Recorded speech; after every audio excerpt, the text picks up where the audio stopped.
Hello, I am Laurie of Your Life Core, and you are listening to Messages from the Universe.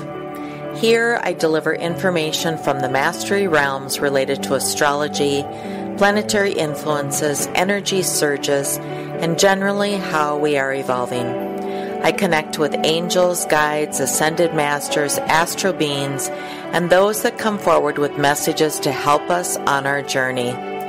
Welcome, everyone.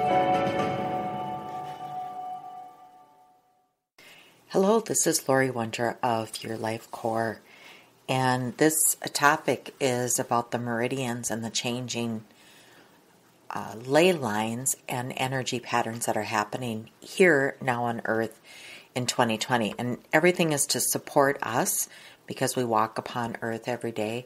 Mother Earth is constantly in a place of change, and her vibration fluctuates, but more importantly, the ley lines, which are the electrical lines that carry the energy from the energy center points out to the rest of the lands across the globe, are constantly being modified or changed just in order to reach us. In 2020, we are in a tremendous amount of change with the pandemic, and just astrology-wise, we're getting pushed to do a lot of work. And so 2020 is pretty key. I'm going to talk about the dragon energy. On March 28th, I laid out a grid of 13 outer skulls, 6 inner skulls, and then 2 dragon energy. If you're curious to see a picture of the skull layout that I did, you can visit Laurie Your Life Core. It's my business Facebook page. And I laid out the skulls just in a circular pattern, but it's on top of a heart-centered grid that's full of rose quartz points and amethyst and scolecite to help amplify, and just a number of quartz.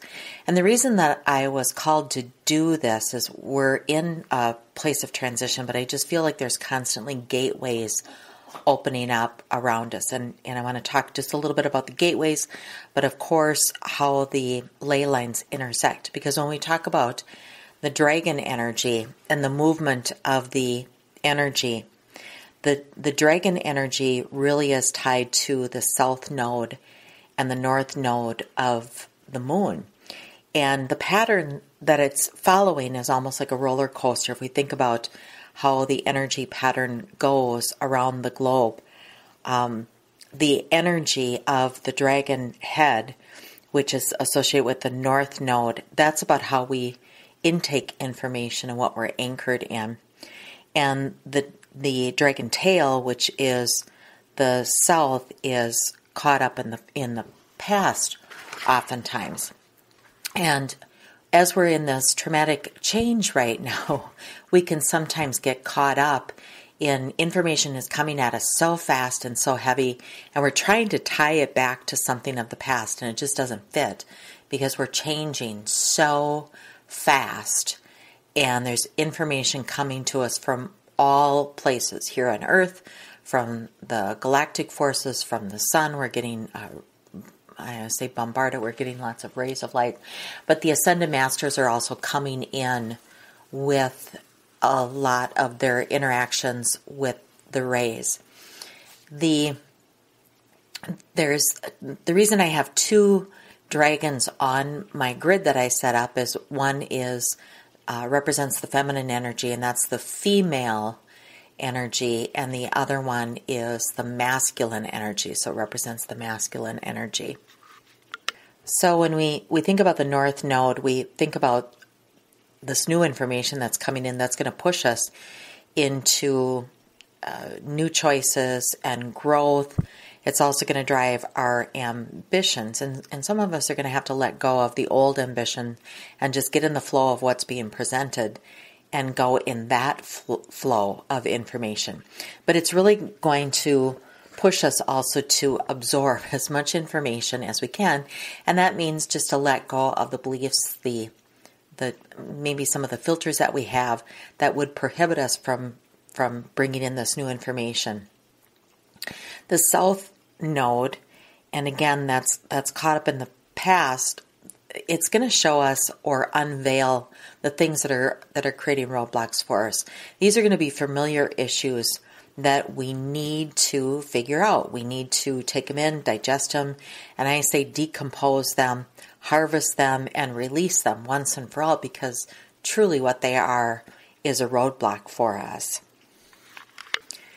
As we continue our transformation, and we're in this greatest time of transformation, Earth and the energy flow on the planet is flowing at all times to support us. That's why we see the Schumann resonance spike, because the sun is interacting with us, but also in the atmosphere and how we're responding, we have different reactions or different responses to all the energy that's coming into us.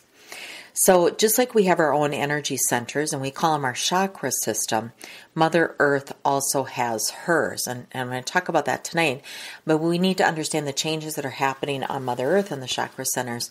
And then we also have galactic, and we often don't think of the galactic centers. Where is the galactic heart chakra? Where is the galactic root chakra? And we are opening up so that we can connect at those astral levels. So when we start looking into the nature of this universe and the earth, we begin to see how everything really is a mirror. Within us is a universe, and around us is a universe, and everything is connected. So if we are struggling in the heart area, then we're struggling in everything that's connected to that heart, including those locations on Earth as well as the universe. We're connected to Mother Earth through the subtle electrical current that runs around the entire planet, and these electrical currents are known as ley lines. And we can think of them as Mother Earth's veins, and the current is the energy that runs through these veins. And just like we have veins that flow in and out of the heart, Mother Earth also has ley lines, in which the lines of energy that coil around the earth is a very similar fashion as to a strand of DNA. So as we are opening up or activating the 10 dormant strands of DNA, Mother Earth also has a similar structure that is also being activated. Where the ley lines intersect are believed to be high points of energy or high concentrations of electrical charge. These ley lines are also said to be able to take information or energy from these higher vibrational points and carry them around the world, spreading knowledge, wisdom to all inhabitants. So we don't have to travel to these sacred places to have access to the information. And that's the beautiful part of how the universe and how Mother Earth is supporting us. These intersecting points along the ley lines are also coincidentally home to some of the most sacred temples and monuments in the world, including, let's say, the Egyptian pyramids, Machu Picchu, Stonehenge, and Angkor Wat. When you look into advanced civilizations like the ancient Egyptians, it's very, very clear that they really seem to understand the energy, the flow of energy, and the power of all these ley lines. In fact, most ancient cultures around the world seem to have some deep understanding of ley lines. If we look at China, they actually refer to them as dragon lines. In South America, the shamans refer to them as the spirit lines. In Australia, the ancient Aboriginals called them dream lines. And in the West, they're referred to ley lines. So when I say West, that's like Sedona here in the United States. What is also really interesting to note is that where these ley lines intersect and meet, they also align perfectly with the astrological constellations. So this is how we know that there are chakra centers out in the universe, because if you think of the ley lines as Mother Earth's energy currents, you'll begin to see how possible it is that Mother Earth also has energy centers or chakras, as well as the star systems and how those connect around the planet. So let's just look at where the ley lines, where these key energy points are around the globe. Let's look at the root chakra. That's known to be Mount Shasta, California in the U.S. The sacral chakra, that's Lake Titicaca, that's Peru, Bolivia, and the South America area. The solar plexus is Uluru Kata Tidiju. I'm not sure if I'm saying that, but that's Northern Territory. And it wasn't that long ago that that particular sacred place drew people to it. They were feeling a shift in the land there. This particular site is still looked as incredibly sacred to Native Aboriginals today. And the female Great Dragon ley line connects both Lake Titicaca and Uluru as it goes on the meridian. The heart chakra is Stonehenge, England. And again, the female Great Dragon ley line connects Uluru to Stonehenge. So it's like a big long extension cord that gets run around the globe. The throat chakra is the Great Pyramid. So that's Jerusalem, Mount Sinai, Mount Olives. That's in the Middle East area. The interesting point or fact about this particular ley line is it is the only energy center that is not connected to the male or the female Great Dragon ley lines. The third eye chakra is the only one that moves. So it shifts, and this is due to the movement of Earth's axis. So the third eye chakra moves every 150 or 200 years or every eon. And these eons are also lined up with astrological constellations. So it is believed that in 2012 we shifted into the age of Aquarius, which meant that the third eye chakra is really located at this present time in Western Europe or near Stonehenge. When we shift to the age of Capricorn, the third eye chakra will then move to Brazil. But right now it's located in Western Europe near Stonehenge. So again, the third eye. And if you remember, the heart chakra is also at Stonehenge. So there's a connectivity that's happening right now with the third eye and with the heart. The crown chakra is located in the Himalayan mountains in Tibet. Now, even though these 7 chakras have a very, very high energy, there are also other high points of energy around the world where the ley lines travel or pass through in their natural snake-like movement. Bermuda Triangle, Devil's Sea Triangle, Japan, Mount Fuji in Japan, Maui in Hawaii, Sedona, Lake Louise in Canada, Findhorn in Scotland, Bali, Easter Island, Cape Town, South Africa, Lake Taupo, New Zealand, and there's probably a lot more. And what I do know is as the pulse or as the energy flow travels along its normal route, branches out begin to happen. So when there are earthquakes or floods, great floods, the things that change the land structure or have the ability to move land structure, like an earthquake or great floods, really change the landscape or change how the energy flows.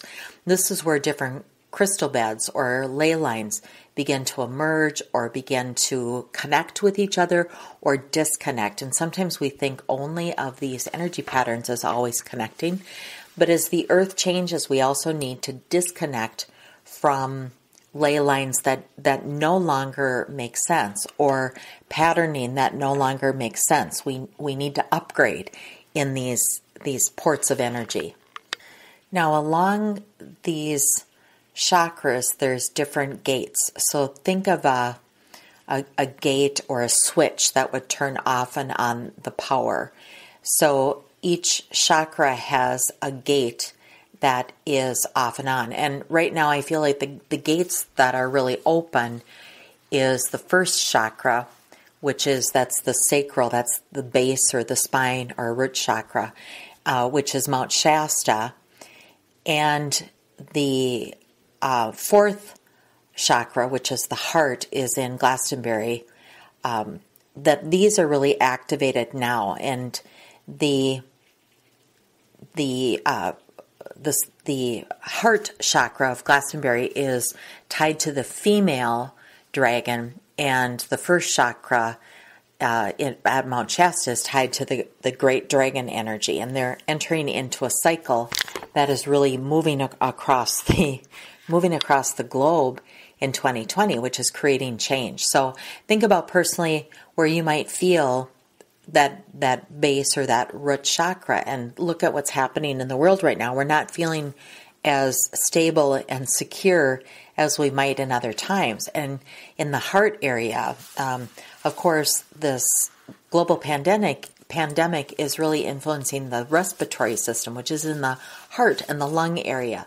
So there's a lot going on in the land to sustain the energy field so that we can continue to exist. So it's actually giving us power or supporting us during this time when we have external forces that are scaring us, that are making us feel not as stable and not secure, that are have the potential to harm us from a health perspective. So this is how the galactic energy is coming into the planet, and in those sacred places, those areas are getting charged up so the flow of energy can come to us to support us. Also, keep in mind that sixth chakra, the third eye, is also positioned at Glastonbury. So we've got root stuff going on, we've got heart stuff going on, and we've got third eye. So that's why I feel like this is our greatest point or our greatest opportunity for awakening, for our evolution, for us to step into something new. It's because these three areas of our energy field are so incredibly impacted. So what might you feel during these energy surges? Well, people are maybe feeling headachy, a lot of sinus stuff, even earaches where you feel like you've got water on your ear or ear pain. It's in the throat. I want to say the throat chakra, but it's in the upper part of our body that we might be feeling these sensations, because though we're connected on Mother Earth through our feet, and people have been talking about our our foot chakra and how that needs to be opened up. And now I understand too why I had been getting those messages, because it has to be open so that we can connect with our feet. We often think of all the energy coming in through the top of our head, but because we're connected with Earth, and Earth is going to receive this energy first, we also want to be connected through our feet. So we can be feeling feet issues as well as head and sinus and headache things. The energy is bouncy, and so it might make some people feel jittery or restless, or it's one day they're fine and the next day it feels like they're being pummeled, and it's hard on our physical bodies. But this energy is jumpy right now, so the best thing that I would suggest in this is make sure that you do some pampering things like good hot baths with Epsom salt or hot showers, things that help you relax the muscle, the spine, the structure of the physical body, because we are going through an upgrade, so to say, through this time. We think that what's happening around the globe, this pandemic, is external, but it's actually, we're going through a lot of cellular changes also at this time. So it's a lot. It's a lot right now. I just wanted to issue or get out to you a quick update on what I'm seeing and what I'm feeling and what I'm hearing about what's happening around the planet and how the planet is actually supporting us. And again, just a couple really quick things about what we can do to ease some of this energy flow. It's all part of our transformation. It's all part of our transition. And in the end, it will calm down, but right now it can be a little bit intense. This is Laurie Wondra. Thank you for listening. Thank you for listening to Messages from the Universe. I'm Laurie Wondra. For current events or to schedule a private session, please visit www.yourlifecore.com.